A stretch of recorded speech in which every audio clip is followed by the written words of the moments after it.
Ça va, tu vois quelque chose? Oui, bien. Alors, pour ceux qui n'étaient pas là au concours, donc je m'appelle Eva, je fais partie de l'organisation Zibou. On aide toujours les cosplayers pour toutes ces conférences, donc un grand merci de faire impact.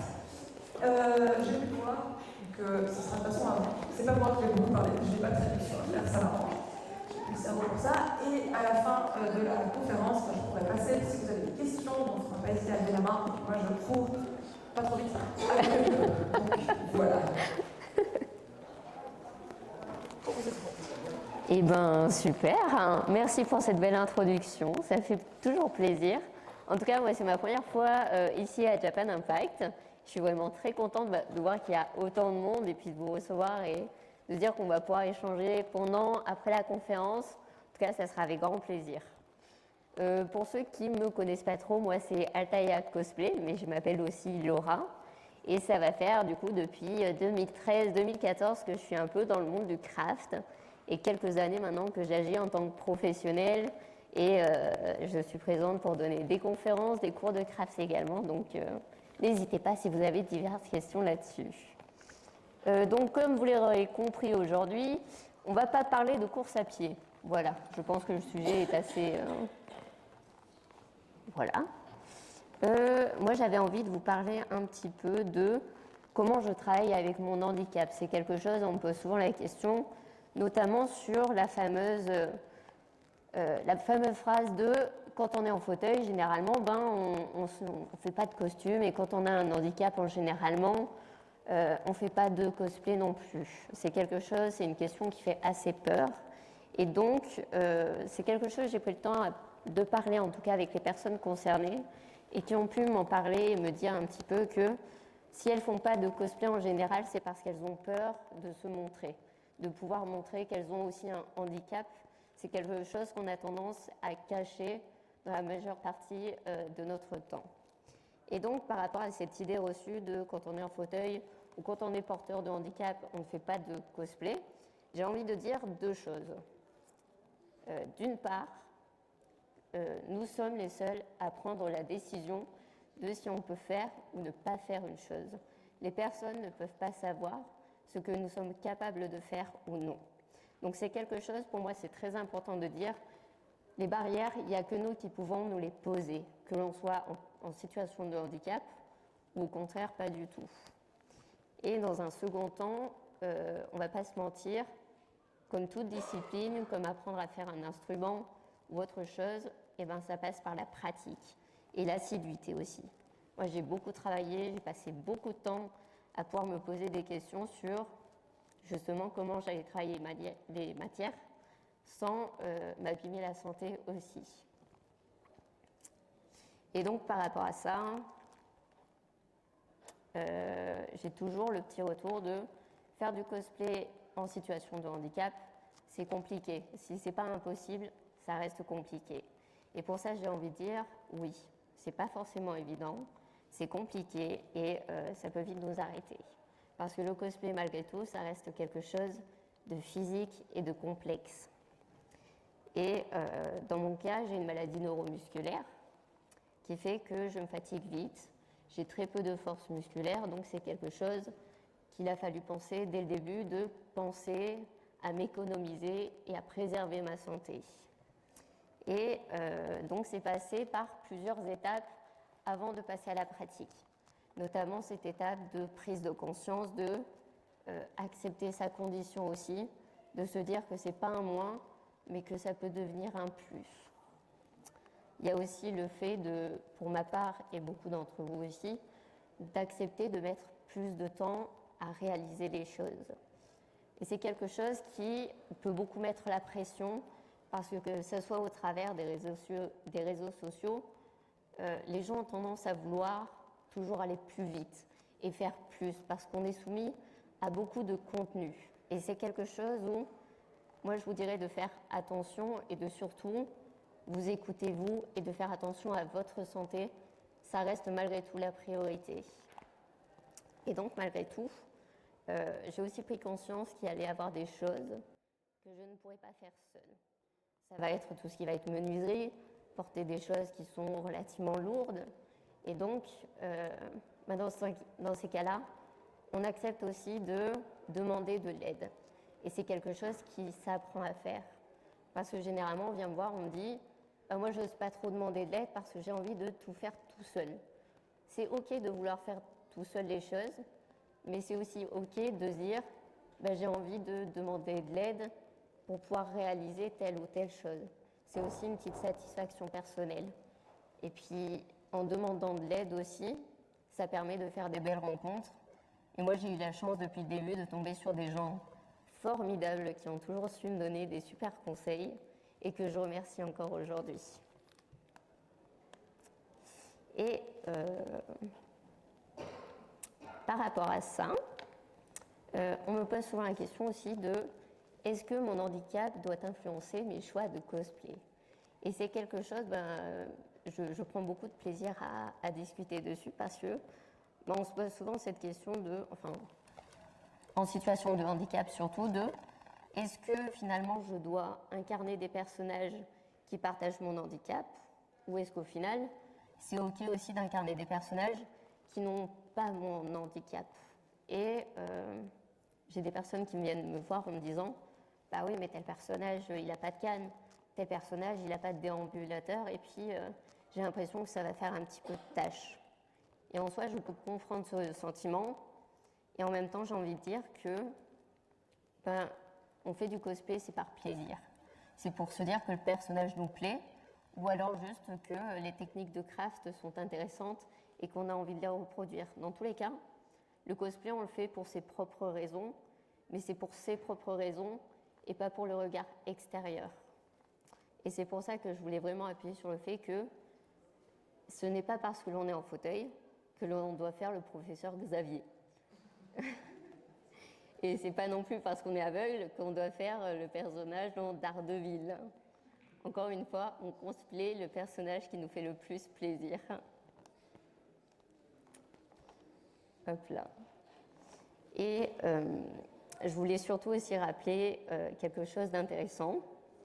Si j'en ai parlé avec une personne qui est venue me voir sur le stand tout à l'heure, c'est que ce qui est important dans le cosplay, c'est de vraiment préserver cette bienveillance et cette envie de transmettre et de partager des belles valeurs du cosplay. Voilà.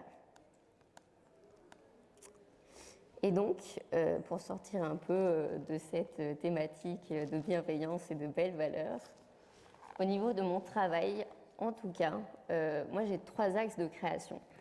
Le premier cas de figure, c'est quand le personnage, effectivement, n'est pas en fauteuil roulant pour le coup, mais du coup, je vais prendre l'environnement du personnage et je vais l'ajouter au fauteuil roulant. Donc, par exemple, là, ça va être le cas de Judy Hopps, pour recréer un petit peu son environnement.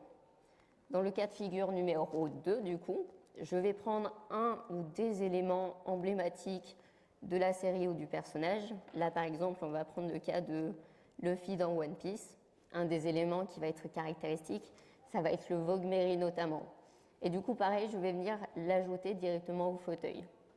Et pour le troisième cas de figure, qui est relativement plus rare à retrouver en fonction des pathologies, c'est de pouvoir vraiment reprendre le handicap qui est représenté et de pouvoir le refaire à l'identique à sa pathologie. Et donc là, pour le coup, c'est un cas de figure assez rare que j'ai eu l'occasion de pouvoir représenter. Ça a été pour le cas de Tank Cher. Donc, Tank Cher, ils sont un peu du cas de figure 1 et 2. Ça a été une belle représentation pour moi de me dire que voilà, avoir un personnage en fauteuil roulant, c'est quelque chose qu'on ne voit pas forcément et qui est très rare à représenter. Et donc j'ai eu cette chance de pouvoir le faire. Mais à chaque fois que je l'incarne, je précise bien aux gens, c'est pas parce que ce personnage est en fauteuil que j'ai décidé de le reproduire. C'est une chance de pouvoir normaliser et de pouvoir se dire que peut-être ça motivera plus d'auteurs à montrer plus de personnages avec des caractéristiques et des pathologies spécifiques. Et puis peut-être qu'on pourra avoir dans les prochaines années de nouveaux personnages avec de nouveaux skins notamment. En tout cas, peu importe ce dont je vais vous parler aujourd'hui, ça ne va pas être la science absolue que je vais vous dire, ça va être simplement un partage de mon expérience qui est personnelle. Et si vous voulez à la fin venir me parler de différents autres cas, Moi, en tout cas, ça sera toujours avec grand plaisir. Et au niveau de justement cette représentation, c'est une question qu'on m'a posée d'ailleurs dernièrement, c'est comment est représenté le handicap dans la culture pop, que ce soit dans le cinéma, dans les animes, dans les mangas, dans les jeux vidéo. Et globalement, la représentation, elle s'est améliorée. Malgré tout ce qu'on peut dire, on a pu voir de très belles réalisations qui mettent très bien en valeur certaines formes de handicap. Encore une fois, c'est beaucoup de handicaps visibles qui restent présents. Et c'est quelque chose d'important aujourd'hui, c'est de pouvoir aussi parler des handicaps invisibles qui sont trop peu, voire quasi pas représentés aujourd'hui. Et donc en général, on voit se dessiner 3 formes de représentation. On a généralement le handicap comme outil dramatique, qui représente généralement la souffrance pour émouvoir, ou bien au contraire la marque de la grande sagesse. Dans un second temps, on a également la forme du handicap stéréotypé, comme par exemple le génie en fauteuil roulant, le méchant défiguré. Et en troisième cas, le plus fréquent, on aura le handicap qu'on appelle le handicap compensé. Donc c'est le handicap où le personnage principal ou secondaire va se voir disposer de prothèses surpuissantes ou alors de pouvoirs extraordinaires qui vont venir un peu effacer cette pathologie, cette spécificité. Et donc, ces 3 formes de handicap de représentation, j'en parle parce que c'est celles qui sont les plus fréquemment représentées. Elles sont pas utilisées de manière péjorative, mais parce que c'est les voies les plus simples pour pouvoir les montrer. Elles sont présentes, mais elles sont représentées de manière maladroite et pas négativement. Et donc, que ça soit le cas 1, 2 et 3, on est sur des cas de figure où narrativement, ça peut être des choix qui sont hyper intéressants. Mais encore une fois, c'est en fonction du contexte, dans le sens où, en fonction de comment ils sont mis à l'emploi, c'est des messages qui peuvent renvoyer au message de « un handicap ne peut être représenté » ou « il n'est acceptable que s'il est effacé » ou alors si on lui attribue justement des pouvoirs extraordinaires. Et c'est quelque chose où, en soi, je peux comprendre lorsque l'on est dans un univers avec des personnages héroïques, dans des univers fantastiques, on n'a pas forcément envie d'avoir un personnage en fauteuil roulant qui serait bloqué par 2-3 marches. Ça serait un petit peu dommage, ça ruinerait un petit peu l'expérience. Et donc, je peux totalement comprendre, d'une part, cette idée de vouloir attribuer des pouvoirs super puissants à cette personne en fauteuil roulant. Donc, les 2 visions sont OK, mais à partir du moment où elles sont bien utilisées et à bon escient avec du contexte. Donc, en soi, si on réfléchit bien, et pour répondre un peu à la question de comment faire pour avoir une représentation qui serait plus juste, ça serait d'avoir d'une part une représentation réaliste, avec des personnages handicapés tels qu'ils sont, sans super pouvoir destiné à effacer une quelconque faiblesse, comme on pourrait dire. Et de l'autre, on pourrait avoir une représentation plus surréaliste, comme je le disais, avec un univers où on aurait le personnage qui correspondrait totalement aux critères du héros fantastique qui incarne beaucoup de force en lui aussi. Donc, dans tous les cas, c'est que ce choix, c'est qu'il soit réfléchi narrativement parlant. Et donc, maintenant que nous avons abordé un petit peu cette idée de représentation, on va pouvoir passer un petit peu à la pratique et notamment comment penser sa mobilité en cosplay et de manière générale en mobilité réduite. Et pour ça, je voulais aborder avec vous 3 points qui pour moi sont assez importants dans la réflexion, notamment la question de doit-on adapter le fauteuil à son costume ou adapter son costume au fauteuil. Ensuite, on pourra aborder le choix des matériaux. Est-ce que c'est quelque chose que l'on réfléchit déjà sur son costume? Et lorsqu'on a une aide à la mobilité, c'est quelque chose qui a d'autant plus d'importance.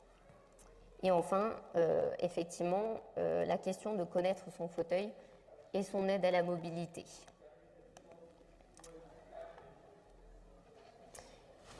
Hop là. Et donc, pour adapter son cosplay en fonction de son fauteuil, j'ai choisi de vous montrer ces quelques petites photos qui sont un petit peu les bases de la structure de Tankshare, comme je vous ai montré sur la précédente diapo.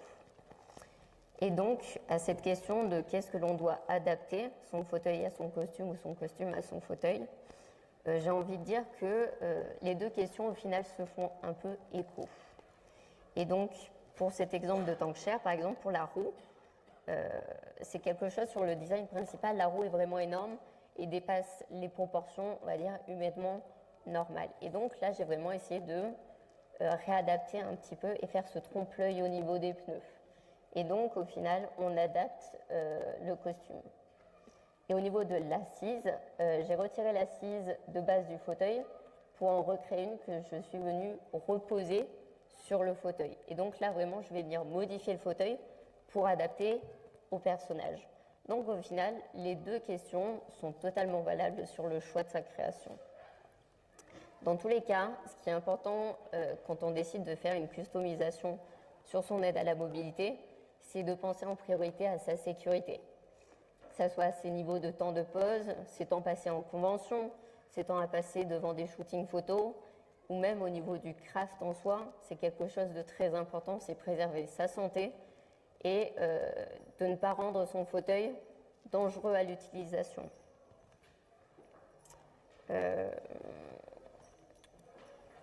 Alors justement, on continue avec l'exemple de Tankshare. Parce que Tankshare, il a énormément de défauts, énormément de points positifs. Et c'est quelque chose, je trouve intéressant de pouvoir vous en parler aujourd'hui, notamment au niveau de la transportabilité de vos costumes. N'importe quel cosplayer pourra vous dire pour son costume, ah oui, effectivement, il y a eu des fois, je n'ai pas pensé au transport, je me suis retrouvée embêtée. Et du coup, on ne fait plus cette erreur généralement, on essaie d'y penser avant. Pour Tankshare, c'est quelque chose où il n'est pas transportable de manière très évidente. Dans le sens où ce n'est pas un costume que je vais prendre à toutes les conventions. C'est des conventions que je vais choisir dans le sens où j'aurai l'espace pour me déplacer, j'aurai des amis qui seront là pour me soutenir et pour m'aider au niveau du port du costume. Et c'est un costume que je vais porter que quelques heures dans la journée. Et comme vous pouvez le voir sur la photo, c'est un costume qui prend énormément de place. Et au niveau des photos, ça ne contient pas le costume du personnage, c'est uniquement les pièces du fauteuil. Donc c'est quelque chose qu'il faut penser, savoir comment on va se déplacer, en train, en voiture, en transport en commun. Est-ce qu'il s'agira d'une petite ou d'une grosse convention? Est-ce qu'il y aura des ascenseurs? Est-ce que c'est une convention qui sera en rez-de-chaussée? La largeur des portes également. C'est un costume, ça ne passera pas dans des ascenseurs standards. Donc dans ces cas-là, il ne faut pas hésiter de se rapprocher des conventions pour pouvoir justement poser toutes ces questions. Et il y a également du coup le choix des matériaux. C'est quelque chose qui est très important. Là, on a l'exemple sur la droite, on aura une base en bois léger recouverte de mousse évasote. Donc là, c'est l'un des derniers que j'ai réalisé. Et ensuite, on aura la base carton polystyrène plaque. C'est l'une de mes premières une des premières customisations que j'avais réalisées. Et donc, j'ai voulu un petit peu à ce moment-là tester quelles matières seraient les plus faciles et les plus simples à travailler. À cette époque, je ne connaissais pas trop la mousse, donc j'ai commencé avec du carton et du polystyrène. Et donc, depuis cette époque, je sais que je vais travailler sur des matières faciles et surtout faire en sorte que tout soit emboîtable et que je puisse dans tous les cas pouvoir réutiliser mon fauteuil roulant. C'est très important. Donc, c'est l'un des meilleurs conseils que je pourrais vous donner, c'est de penser à faire des parties démontables, que ce soit costume ou alors customisation pour fauteuil roulant ou aide à la mobilité. Et donc pour ça, c'est important de pouvoir connaître bien son type d'aide à la mobilité. Mon expérience personnelle fait que j'ai pu tester essentiellement des fauteuils roulants. Je suis passée par du fauteuil manuel, du fauteuil uniquement électrique et aujourd'hui j'utilise du fauteuil roulant à la fois manuel et électrique pour une question à la fois de praticité dans le sens où je suis autonome, mais également en convention, si je suis fatiguée, je peux être amenée à être poussée par mes amis. Et donc, quand on réalise des décorations pour fauteuil roulant manuel, c'est le cas de bon nombre d'utilisateurs cosplayers en fauteuil roulant, il faut faire attention notamment à faire des costumes, des décorations qui vont être relativement légers pour ne pas trop alourdir le fauteuil. C'est très important. Faire le choix également de si on veut pouvoir être autonome ou si l'on préfère à ce moment-là être poussé volontairement par un ami. Et c'est totalement OK aussi. C'est un choix qui est vraiment personnel. On aura des utilisateurs de fauteuils roulants qui refusent catégoriquement d'être poussés et d'autres utilisateurs qui vont accepter sans problème. Et encore une fois, c'est un choix personnel. Donc voilà, ça c'est un peu les questions de faire attention en ayant un fauteuil à laisser visible des parties comme les poignets, si on a un souci, pouvoir rattraper plus facilement le fauteuil, avoir accès à sa batterie si on est en fauteuil électrique, et également à ses poignets, ses manettes de fauteuil électrique. C'est très important de penser à ces câblages et dans tous les cas de ne pas abîmer son fauteuil. Hop là. Et hop là. J'ai reçu aussi pas mal de questions, notamment sur comment bien préparer sa convention. Et c'est des choses où, moi quand j'ai commencé en 2013-2014, il n'y avait pas énormément de cosplayers en fauteuil roulant. Donc je me retrouvais dans le cas de figure où je ne savais pas trop à qui m'adresser pour savoir comment ça se prépare une convention, à qui m'adresser pour savoir comment aller en convention en fauteuil roulant notamment. Et donc, il y a certaines choses que je me suis imposées en to-do list, questions à poser aux organisateurs, notamment sur la question classique, est-ce que la convention est accessible PMR? Des conventions sauront parfaitement répondre à la question, comme d'autres conventions auront besoin de quelques questions supplémentaires, c'est-à-dire qu'est-ce que vous entendez par accessible? Qu'est-ce qui pour vous rendrait la convention plus accessible? C'est-à-dire, on peut poser des questions de est-ce qu'il y a des fils prioritaires? Est-ce qu'il y a des ascenseurs? La convention est-elle en rez-de-chaussée? Les vestiaires sont-ils également accessibles? Les portes sont-elles suffisamment larges? Le parking, notamment, est-il à proximité ou non quand on vient en visiteur? Et c'est quelque chose où ces questions, moi, je me les suis posées quand je suis arrivée sur le parking de la convention. Et effectivement, ce n'est pas la meilleure des préparations. Donc c'est quelque chose que je vous invite à faire en tout cas, c'est prendre le temps de demander, poser des questions aux organisateurs, mais aussi de communiquer vos besoins au sein des conventions. D'une part, ça permet d'anticiper les problèmes, et de l'autre part, ça permet aussi de sensibiliser la communauté cosplay au handicap et également les conventions. Hop. Et donc, concrètement, en convention, ça donne quoi? Depuis que j'ai commencé, du coup, j'ai noté des vraies améliorations.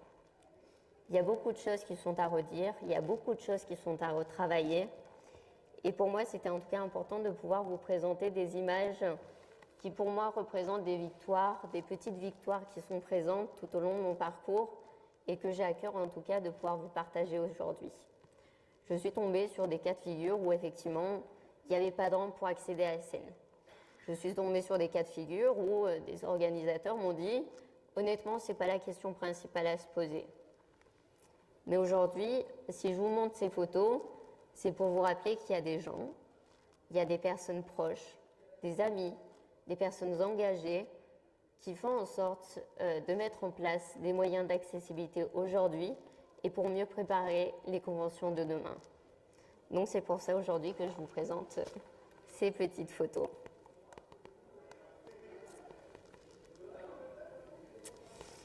Et donc, ça nous amène un petit peu à la question de quels sont nos défis aujourd'hui pour l'inclusivité de demain notamment.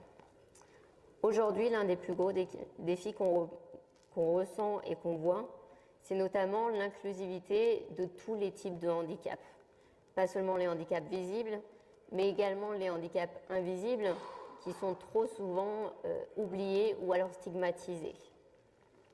Le problème, c'est que on a encore trop peu de visibilité sur ces besoins spécifiques, que ce soit les neuroatypiques, les personnes avec des chiens d'assistance, et j'en passe. Et concrètement, on va se dire, c'est quoi les solutions? Pour moi, ça va paraître peut-être aux yeux de certains un peu candide, mais ça serait la communication d'une part, et donner de la visibilité aux personnes concernées surtout. Et ça peut passer par demander directement aux personnes concernées ce qu'elles aimeraient voir améliorer au niveau des conventions, communiquer dans tous les cas ces besoins pour sensibiliser et le public et les conventions, et pourquoi même au sein des structures, travailler en collaboration avec les personnes directement concernées. Donc en tout cas pour moi et pour pas mal de personnes avec qui j'en ai parlé, valides, invalides compris, c'est quelque chose qui pour nous est très important, c'est la communication. De ne pas hésiter à dire quand les choses ne vont pas, mais également ne pas hésiter à dire quand les choses vont bien également, c'est très important.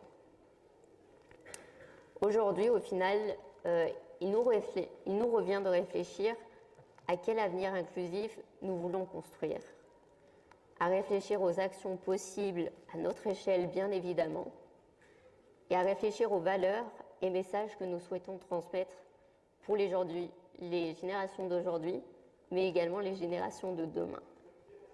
Donc dans tous les cas, ce que je vous dis aujourd'hui, c'est pas la science infuse, c'est que mon expérience personnelle. Il y a plein de problèmes auxquels je n'ai pas été confrontée, plein de solutions que je n'ai pas et que je ne connais pas encore. Mais en tout cas, ce que je veux vous transmettre aujourd'hui, c'est ma petite expérience personnelle. Et puis, continuer à vous dire que le cosplay, ça reste une communauté merveilleuse, qui se veut inclusive. Et on doit en tout cas transmettre ces valeurs de bienveillance et d'inclusivité. Donc voilà. J'espère surtout que, en repartant ici, vous en aurez appris un tout petit peu à mon échelle en tout cas, et puis que vous pourrez vous dire que peu importe votre handicap, que ce soit vous concernant ou alors pour un proche, vous pouvez faire votre passion sans problème. Voilà. Merci.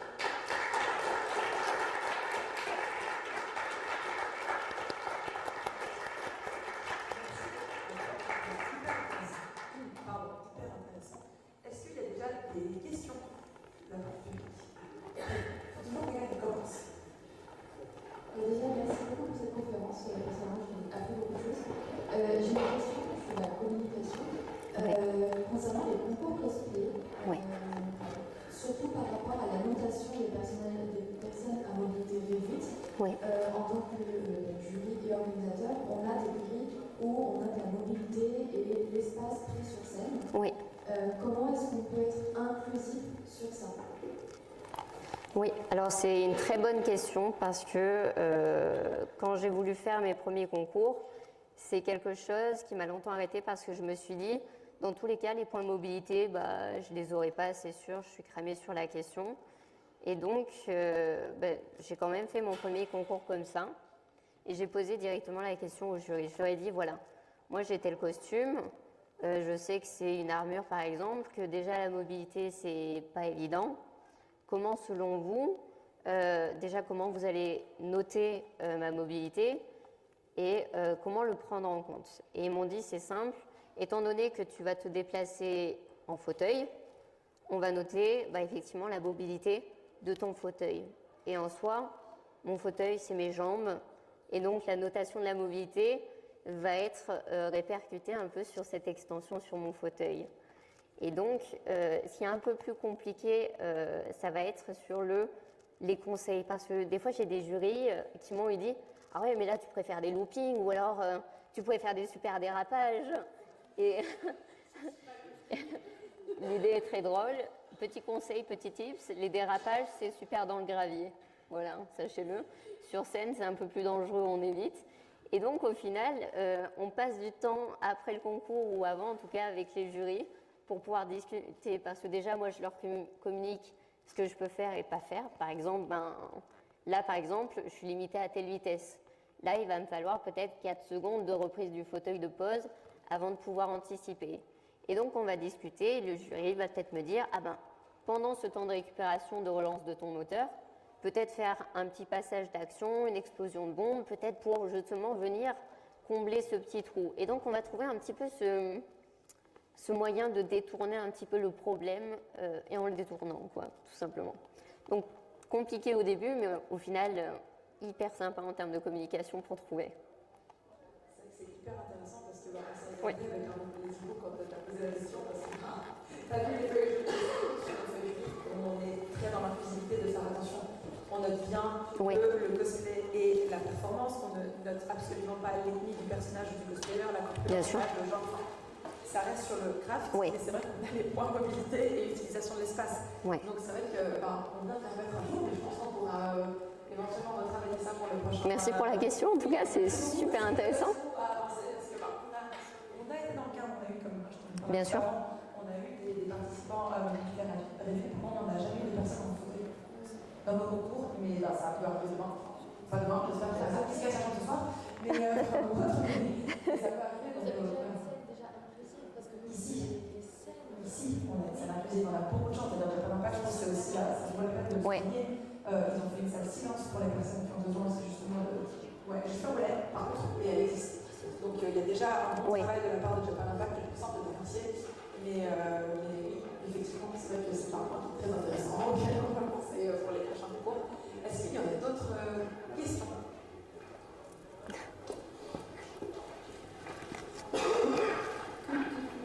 Des concours.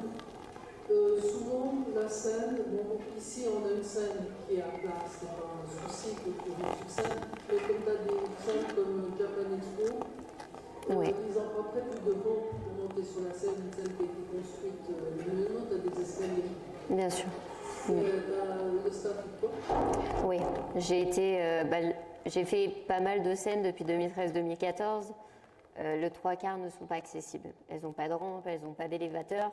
Là, les photos que j'ai pu vous montrer, c'est des photos entre 2023 et 2024. Donc c'est tout récent et c'est pas forcément en plus des systèmes qui vont être systématiquement remis en place. C'est des choses, il faut à chaque fois renouveler les demandes.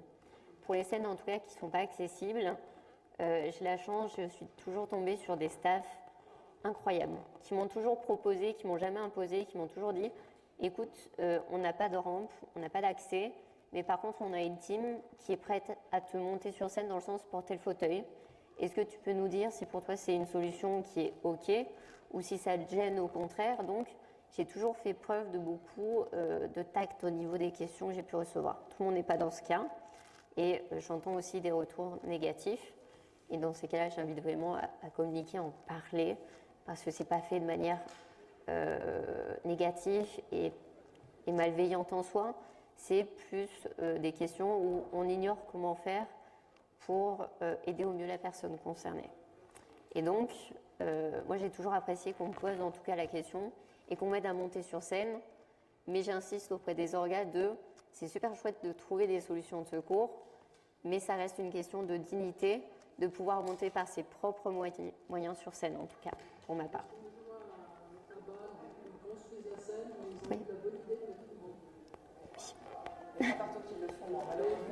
Oui. Merci à toi. C'est qu'il y a peut-être des fois une personne qui est concernée, puis des fois les conventions ont pas envie de mettre le budget là-dedans. C'est ça. C'est une minorité concernée qui. Voilà. Nous, on sait que si on a quelqu'un, en tout cas, on répond tout de suite et qu'on a la convention pour être sûr, mais souvent on est sur place et on se dit, heureusement que là, on a personne dans ce cas-là parce qu'on aurait pu. Voilà, on aurait pu effectivement aider la personne à monter sur sa piste. Tout à fait. Compliqué. Et c'est la ça. personne, elle peut complètement avoir le droit de refuser. C'est totalement OK, d'où toujours poser la question et c'est justement bien de poser la question. Est-ce qu'il y a d'autres questions?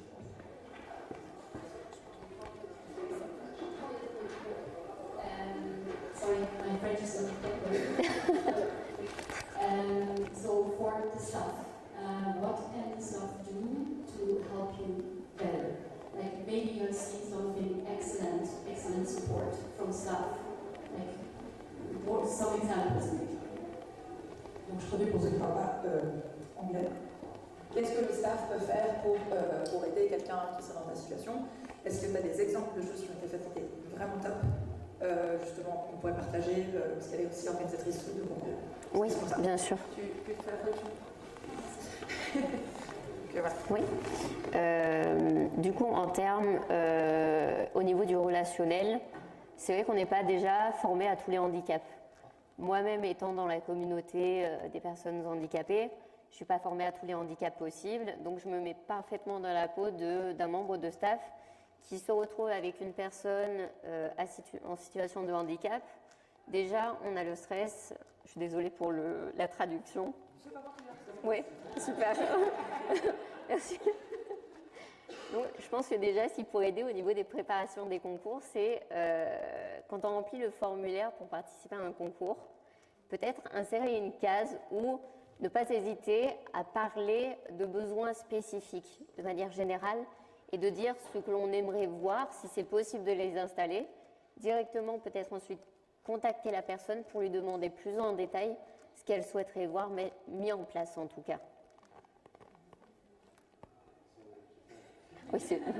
Sorry. Du coup, pendant qu'il y a la traduction en interne, c'est là.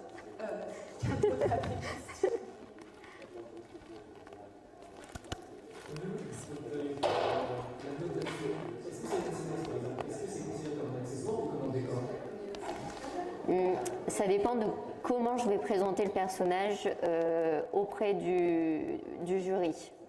Si c'est un élément du décor, ils vont le prendre comme élément de décor, mais prendre en compte en tout cas ma mobilité sur scène. Est-ce que ce décor est pertinent dans le choix du scénario, ou est-ce qu'il n'avait rien à faire, ou est-ce qu'il aurait pu être repensé d'une autre manière? Parce qu'au final, c'est comme n'importe quel cosplayer, quand on fait le choix d'installer un décor sur scène, il faut aussi avoir la pertinence de pourquoi ce détail est présent sur scène. Et donc, on va avoir cette interaction à faire. Donc, dans tous les cas, pour ma part, le fauteuil et l'extension de mes jambes, et je vais être noté un peu sur cette mobilité. Et il va y avoir cette notation de est-ce que c'est un décor et donc c'est pris en compte dans la notation décor, ou est-ce que ça va être pris en compte dans le sens pertinence avec la continuité du costume du personnage aussi. Donc ça, c'est beaucoup de discussions avec le jury pour eux les aider un peu à se situer avant tout. Et puis au moins comme ça, il n'y a pas de doute à la fin. Je ne sais pas si ça répond. Et du coup, petite question proligue pour les pièces du fauteuil numéro 1, il a été peut-être à 19, c'est là je marche en vélo.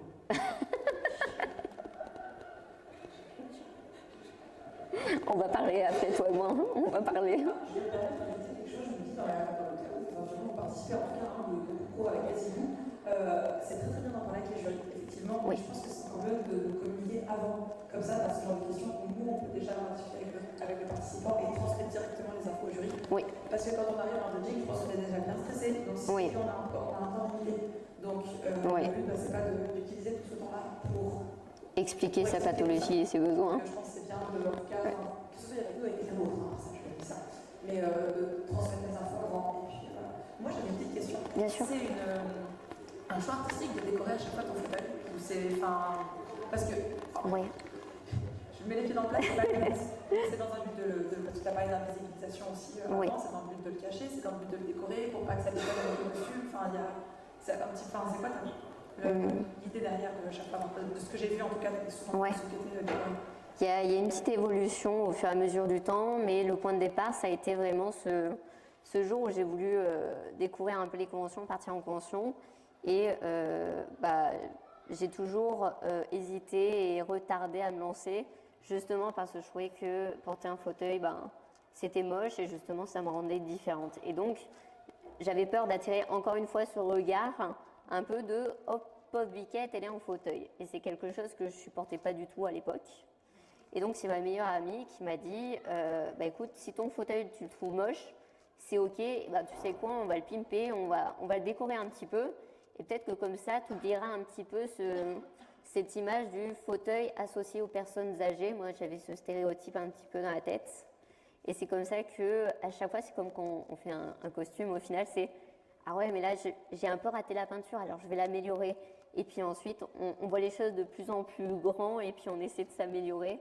Et c'est comme ça qu'au final, c'est devenu à la fois une habitude de travail, de me dire, il faut que je pense à chaque fois à décorer le fauteuil. J'ai envie qu'il suive la continuité du personnage, l'ambiance. Puis à chaque fois, c'est un petit défi personnel.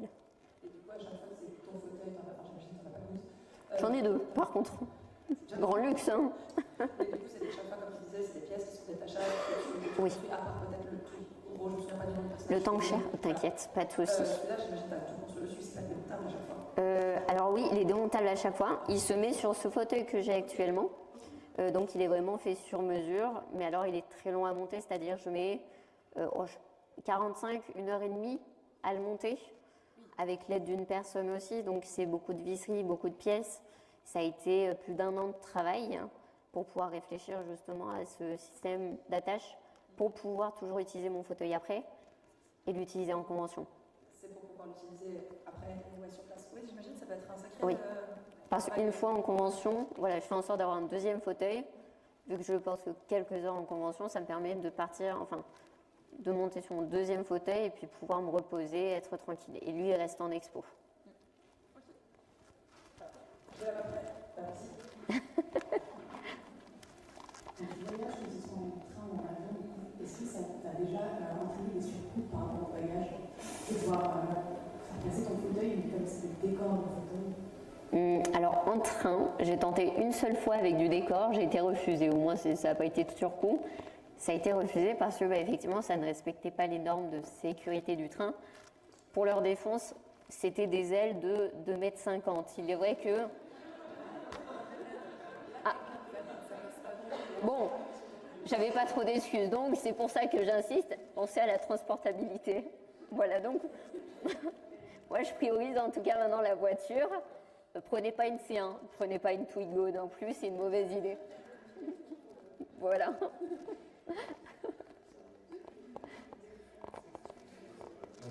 Bonjour. J'ai une question pour rebondir à propos sur la notation du déplacement avec le fauteuil. Oui. Est-ce que tu as, au niveau du temps imparti, on a tous un temps imparti pour un concours, est-ce que tu as le droit à une marque commentaire par rapport au fauteuil ou pas du tout? Alors c'est quelque chose, ça dépend des conventions, ce qu'elles sont prêtes à mettre en place ou non. Ça dépend aussi des besoins de la personne. C'est quelque chose, moi en tant que jury, j'irai toujours oui pour pouvoir proposer du temps supplémentaire à la personne. C'est quelque chose qui humainement est censé être normal. C'est comme il y a des systèmes de tiers-temps quand on a un handicap au sein des écoles où on accorde notamment du temps aux personnes au niveau des examens, des écrits. Et c'est quelque chose qui devrait être normal, en tout cas dans les conventions, et au sein des concours, de pouvoir rajouter. Donc c'est quelque chose à discuter auprès de l'association mettant en place le concours, au sein des organisateurs, et d'en parler avec chaque participant, que la personne concernée ne soit pas blâmée par les autres participants en disant « Ah oui, mais telle personne a eu 5 minutes de plus, bon j'exagère, mais telle personne a eu plus de temps que moi, et donc ça me paraît pas normal. » Et bien si, c'est totalement juste, mais ça sera juste le jour où on prendra le temps d'expliquer et d'informer tout le monde. Voilà. Je ne sais pas si ça peut aider en tout cas. Alors, est-ce que les éditions sont plus hautes? C'est déjà pas mal de questions. J'ai pas compris. On t'épargne. Ah, c'est gentil, c'est gentil. C'est qu'on a les micros, mais on a des petites salles en fait, on se retrouve et crier, c'est pas pour moi. Mais oui, ça le concept du tiers-temps est tout à fait logique. C'est oui. Alors, c'est vrai que, comme je dis, on n'a pas été souvent dans ce cas-là, mais ça nous paraît évident, mais le fait d'en parler aux participants. Bah, c'est ça. Mais moi, j'ai toujours, je me permets, du coup, il y a la question, j'ai toujours cette crainte personnellement de mettre les pieds dans le plat et puis d'exposer la personne qui n'a pas forcément envie d'être exposée et de mettre l'attention dessus. Donc, ouais. Je ne sais pas si tu as un peu des conseils sur comment est-ce qu'on peut gérer ça par rapport à chaque personne réagit comme il veut, on est d'accord. Voilà. Mais je comprends cette idée de ne pas vouloir exposer quelque chose qui nous concerne. Au final, aux yeux de tout le monde n'est pas apte à recevoir ce genre d'informations. C'est justement pour rebondir à l'une des questions où comment mieux aider au niveau de l'accueil des personnes justement porteuses de handicap. C'est pourquoi pas justement mettre à disposition des formulaires avec une case libre d'accès où on serait libre justement de pouvoir exprimer ses besoins, peut-être poser en introduction quelques questions Auriez-vous des besoins au niveau du temps, de l'installation, de la prise en charge, etc. Est-ce que vous souhaitez nous parler également de votre pathologie? Donc c'est quelque chose où en tout cas, je pense que moi en tant que personne atteinte de handicap, je ne serai jamais vexée si on essaie justement de me poser des questions dans le but déjà de se renseigner et dans le but aussi de m'améliorer la vie. Après, comme tout, il y a le fond et la forme, mais c'est ok d'être maladroit et il ne faudra jamais hésiter en tout cas à poser la question. Voilà, un petit formulaire, si vous souhaitez nous en parler, c'est totalement ok. Ça laisse le choix en tout cas à la personne concernée.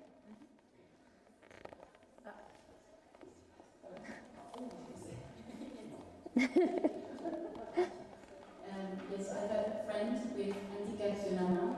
Alors, de couper et modeler graphique is very hard for her. Oui. But she would like to compete qualification international, but she's afraid because it's crafting is a lot of points. So,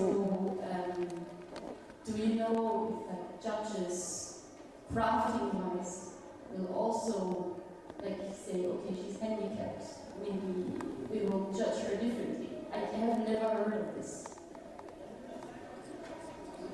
Je réfléchis par rapport à nos feuilles. Excusez-moi. Non, mais c'est une très bonne question. Je réfléchis par rapport à nos feuilles. Oui. Je veux dire, on dit de ne pas faire attention, enfin par exemple, je fais une comparaison, de ne pas juger par exemple l'âge, dans le sens où par exemple un enfant qui viendrait, et il a fait son costume tout seul, et puis il n'a pas forcément le niveau. La même chose, et donc ne pas prendre l'âge en considération. Mais dans ce cas-là, je ne saurais pas comment faire personnellement. Au niveau du fait, par exemple, l'exemple de l'ami. De la main. D'accord. Ok. Tout ce qui est très délicat à faire, Ouais. c'est compliqué, et puis, du coup de ne pas oser, déjà pas oser participer aux sélections. Oui. Et est-ce que les jurys devraient tenir ça en compte par rapport aux notations? Au final, c'est le rendu qui est là, quoi. Il y a plusieurs choses à prendre en compte là-dessus. Déjà, effectivement, dans tous les cas, on n'aura pas tous la même finition en termes sur nos costumes. Là, si on ne parle pas de handicap, de manière générale, quand on a des notations sur la propreté du costume, du craft, effectivement, on va faire en sorte de noter le niveau du craft. Les finitions, certains auront des finitions plus propres, d'autres un peu moins propres. Et tout ça, ça va venir avec le temps, avec l'apprentissage. Et donc là, on a la pathologie qui vient s'ajouter, effectivement. C'est comme moi quand j'ai commencé. Bon, j'ai des tremblements au niveau des doigts, j'ai des faiblesses musculaires qui font que j'ai des découpes qui peuvent être approximatifs. J'ai des difficultés pour l'application de la peinture. Donc c'est des choses, j'ai mis beaucoup de temps à les apprendre. D'autres personnes avec d'autres pathologies n'arriveront jamais à un travail de finition aussi propre peut-être qu'une personne valide. Ou alors on verra peut-être même des personnes qui ont des pathologies très graves qui auront de meilleures finitions. Et donc là, vraiment, on va rentrer dans du cas par cas. Étant donné que si cette personne a des difficultés de rendre un travail propre, je pense que dans tous les cas, elle ne devrait pas s'empêcher de participer à un concours. Parce que le concours, on n'est pas noté que sur le costume, on est noté également sur la prestation. Et faire de la prestation, c'est aussi l'un des plaisirs qui est présent dans le cosplay. On a des concours qui seront uniquement réservés pour la prestation. Et on aura également des concours uniquement réservés pour du craft. Dans tous les cas, en fonction du type de concours choisi, je pense que ça ne sera jamais pénalisant, en tout cas, de pouvoir parler de ces difficultés au jury. C'est au jury, en tout cas, sa mission, c'est de prendre en compte cette demande, ce besoin spécifique, et de l'adapter à sa notation, en tout cas. Je ne sais pas si ça aide.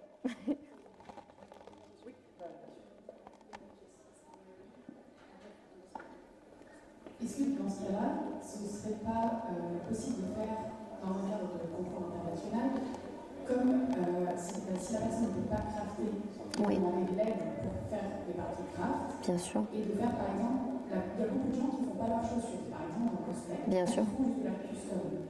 Et donc la partie, on achète les chaussures, la partie chaussure est pas notée, elle va être notée sur le choix qui a été fait si des proches, on ne va pas prendre dans la considération de détectabiliser. Et c'est pour ça, si c'est crafté par quelqu'un d'autre et noté comme étant crafté par quelqu'un d'autre sous situation de handicap, ça peut paraître simplement, on va dire, écarter de la nation. C'est pas des points qui descendent, c'est des points qui se rajoutent souvent. Oui. De ce que tous les jeunes ont dit, c'est que les points se rajoutent. Plus tu as fait des choses, plus ça se rajoute. Donc, Oui. effectivement, si un élément que tu n'as pas fait, c'est comme pour quelqu'un de totalement valide qui aurait Bien sûr. une pièce en 3D qui ne l'aurait pas modélisée, et ben cette pièce-là n'est pas notée. C'est ça. Ça pourrait aussi rentrer en compte comme ça, mais après, quand le but c'est de faire du craft. C'est ça. Effectivement, là, on peut partir même dans le principe de dire, si une personne, effectivement, il lui manque une jambe et qu'elle n'a pas forcément fait la deuxième chaussure, bon, on va pas lui enlever des points parce qu'il lui manque une chaussure. Donc là, effectivement, on va faire preuve de compréhension et de se dire, c'est pas que tu as moins crafté, tu as réfléchi, et pourquoi pas même pour les personnes à spécificité, c'est très intéressant de se dire pourquoi pas installer une ligne spécifique pour ces personnes, compenser les points qu'elles ne pourraient pas avoir à cause de leur faiblesse par une nouvelle ligne de critères, par exemple réinterprétation du personnage selon sa pathologie, comment justement intégrer son handicap avec le personnage. C'est des choses qui pourraient voir le jour par la suite et ça serait, je pense, plutôt intéressant. Je pense que j'ai une question qui va être... Comme d'habitude, vous savez, quand je fais des questions-réponses, souvent je pose la mauvaise question, mais c'est pas grave. Parce que tu as parlé du fait de est-ce que je choisis, je reprends les exemples que tu as mis, Professeur X, ou est-ce que je choisis Hulk. Oui. Et dans l'autre sens, enfin, on en a un tout petit peu avant, les personnes qui seraient valides, Oui. qui sont valides et qui veulent faire des personnages qui sont en situation de handicap. Bien sûr. Est-ce que c'est... Enfin, c'est ok, j'ai envie de dire, sur le papier, tout est ok, mais c'est la façon de le faire. De manière, voilà, le fond et la forme. Et puis c'est pas... Ou pas, justement, je pose la question parce que ça met en avant quand même les personnes adultes dans la pop culture, ce qui d'un côté est bien parce que ça montre qu'on aime ces personnages. Bien sûr. C'est pas ok de faire ces cosplays-là. Un petit peu ton avis de personne concernée du coup sur la question. Là-dessus, j'ai une anecdote parce que je me suis aussi posé la question. Moi, je suis assez friendly dans le sens où un ami va me dire je veux refaire ce costume où le personnage est en fauteuil, je vais dire c'est super, si tu veux, je t'aide à repenser justement les structures pour l'adapter. Et de l'autre, je comprends parfaitement parce que j'ai eu un ami qui m'a dit ah non, moi je trouverais ça bizarre justement qu'une personne valide incarne une personne et prétende être en fauteuil roulant, c'est relativement mal vu et je l'entends parfaitement. Et donc, pour le cas de figure de Tankcher, qui est un personnage en fauteuil roulant, j'en ai parlé avec l'auteur justement en question du manga, avec qui j'ai pu travailler. Et ce dernier m'a répondu que lui, au contraire, ça lui ferait plaisir de voir des personnes pouvoir incarner son personnage, parce qu'au-delà du fait qu'il est en fauteuil roulant, ce qui l'intéresse, c'est surtout la psychologie de son personnage et son évolution. Et qu'on ne devrait pas interdire de pouvoir faire du cosplay justement parce que ça représente un handicap. Ça viendrait justement à fermer et continuer à conserver ce tabou un peu de ça c'est réservé pour une certaine catégorie et ça c'est réservé pour l'autre. Dans ces cas-là, on peut appliquer le même principe de c'est un garçon qui cosplay ce personnage, je suis une fille, j'ai pas le droit. C'est un petit peu, au final, si on remet... Pour moi, je suis d'accord, on peut transposer là-dessus. Mais c'est des choses, c'est intéressant. Ça peut plus toucher encore les personnes concernées. Donc, mais comme tu disais, il y a la façon de le faire aussi. C'est pas se balader dans toute la convention en mode « Ouh, je suis handicapée, c'est trop bien, lolilol ». C'est quelque chose, il y a une tenue à avoir. Et de profiter des avantages, ouais. On met des bons guillemets, mais dans le sens, j'ai besoin de faire les filles, j'ai besoin de ça. Exactement. Tout à fait. Voilà. Il y a façon et façon. C'est comme un personnage qui va avoir tendance à insulter gratuitement des gens. On ne va pas refaire ça dans le quotidien et s'amuser à insulter les gens gratuitement. Encore une fois, il y a une bonne tenue et il y a la question du respect de l'autre aussi. Oui, bien sûr. Si, ça vaut le temps. Enfin, je veux dire, voilà. Après, du coup, on va se donner pour le concours de l'enfant. Est-ce que ça retransmet ? On verra ça. Pardon. Mais du coup, est-ce qu'il y a éventuellement d'autres questions ? Ou alors... Il ne veut pas s'excuser. Moi, Bonjour. je me demandais en revenant à la question précédente.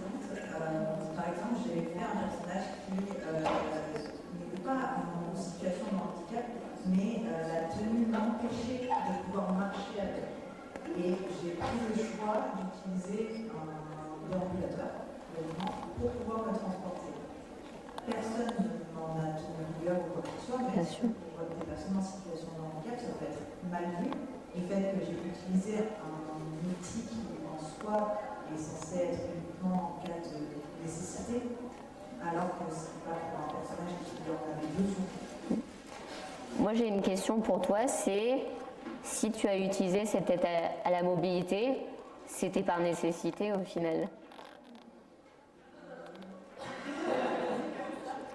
Dis-toi que c'est peut-être comme une personne qui va se faire une entorse et qui va avoir besoin au final d'utiliser des béquilles.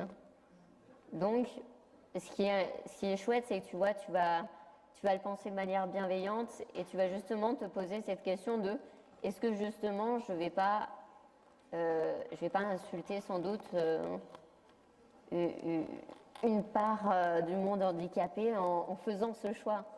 Et moi je te dis, moi je suis pas la science, je suis pas la réponse, je suis pas la voix de la raison absolue, mais en tout cas au vu de comment tu m'expliques, c'est fait avec une bienveillance totale et c'est totalement ok du moment que toi ça te permet de pouvoir vivre de manière confortable ta convention et ton moment, c'est le plus important, vraiment. Il n'y a aucun problème.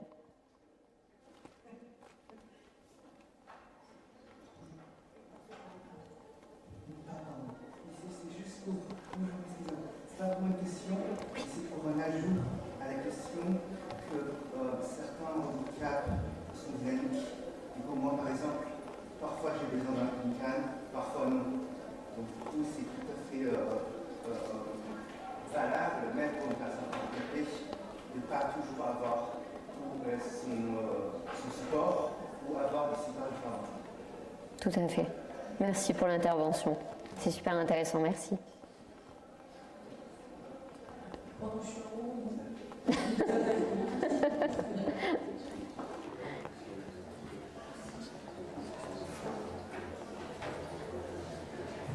Par rapport à la sensibilisation et la mise de moyens à disposition des personnes en situation de handicap ou à mobilité réduite, est-ce que tu aurais remarqué une amélioration ces dernières années dans les conventions surtout, ou tu trouves que ça n'avance pas assez vite?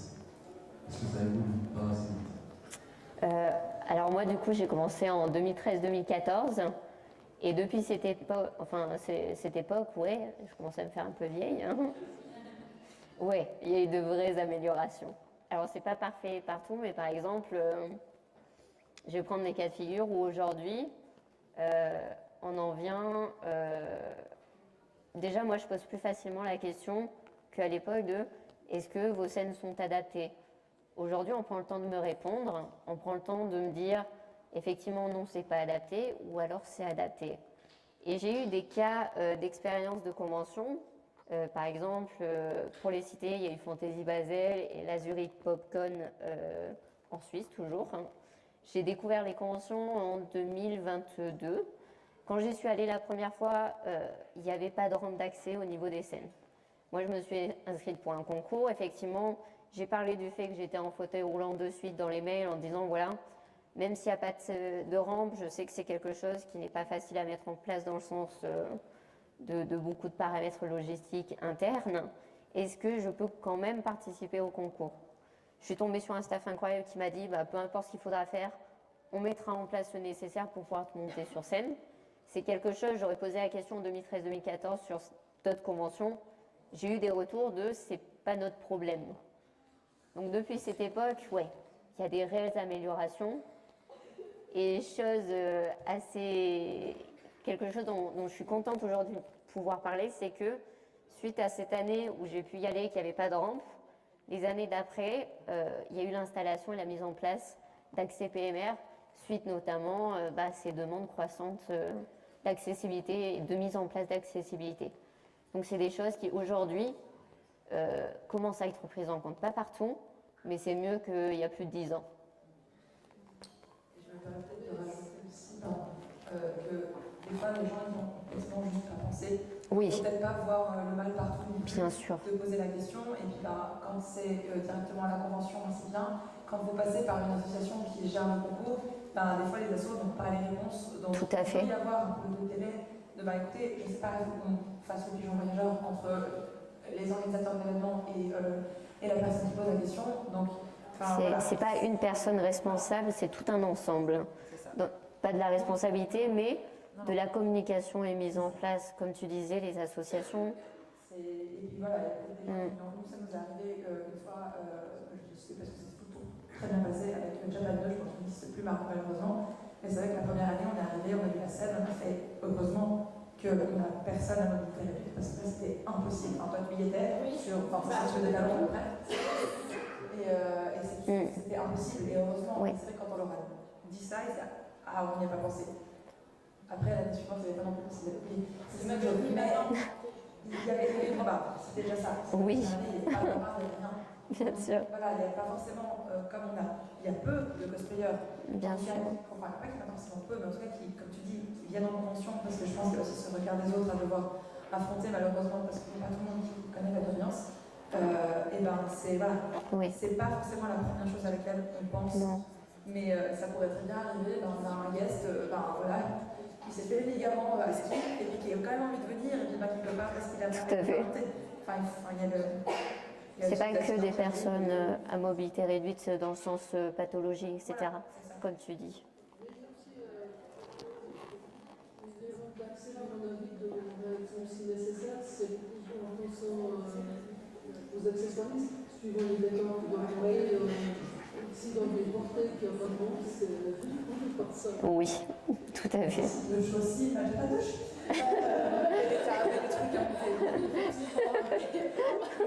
On sent le vécu. Pas que des personnes à mobilité réduite. On la demande aussi au Rolex parce que parfois les accessoires sont préserver leur dos. Enfin, il faut penser au mieux, je pense, tout. Tout à fait. On ne peut pas penser à tout. Non, c'est d'où l'importance de communiquer ses besoins aussi. On n'aura pas toutes les informations sur toutes les pathologies existantes. Donc voilà, il ne faut pas hésiter à en parler. Puis il y a des choses qui peuvent être facilement mises en place, d'autres c'est un peu plus difficile, ça demande peut-être plus de temps aussi. Donc voilà, il ne faut juste pas perdre espoir et commencer voilà, à se dire bon bah de toute façon ça ne changera jamais parce que ça changera, il y a des choses qui s'amélioreront, même si ça doit prendre un peu de temps. On aura le temps peut-être pour une question comme ça, on pourra mettre en place la remise des prix, parce qu'il me semble que j'ai vu que tous les jeux qui étaient là. Oui, donc voilà, s'il y a encore une question pour Altaïa. Puis après, je pense qu'on va boucler la conférence.